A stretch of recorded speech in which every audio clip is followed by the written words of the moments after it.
ये वही साहब हैं जिनकी वजह से हमारा घर चल रहा है। यही रोज आकर मुझसे सारी मूली खरीद कर ले जाते हैं। जीते रहो बेटा, जीते रहो। भगवान तुम्हारी हर मनोकामना पूरी करे। इस वक्त तो भगवान से पहले केवल आप ही मेरी मनोकामना पूरी कर सकती है माँ जी। क्या मतलब? मैं कुछ समझी नहीं बेटा।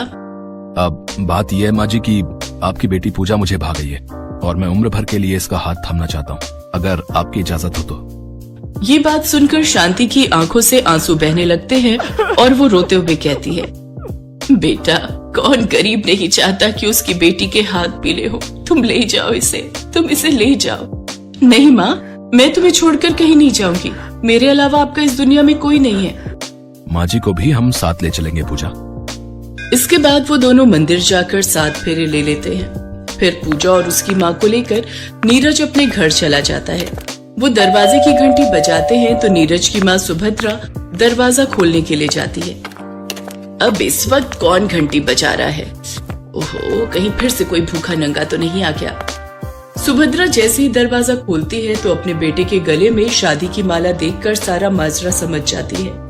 वो तो मैं तुम दोनों के गले में पड़ी माला को देखते ही समझ गई। खैर, हम कर भी क्या सकते हैं। अब तुम्हारी खुशी में ही हमारी खुशी है। मैं जानता था माँ, आप हमें जरूर माफ कर देंगी। लेकिन वो सब ये बात नहीं जानते थे कि सुभद्रा की इस हामी के पीछे कुछ और ही राज छुपा था।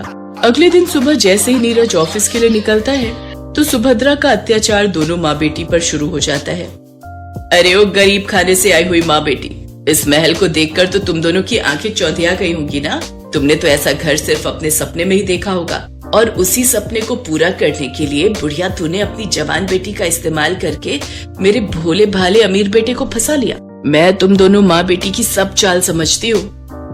बहन जी, ऐसा कुछ नहीं है, आप गलत समझ रही हैं। बस बस, अब नाटक बंद करो और जल्दी से काम पर लग जाओ। ए बुढ़िया, चल किचन में बर्तन पड़े उन्हें धो दे। और तू बहुरानी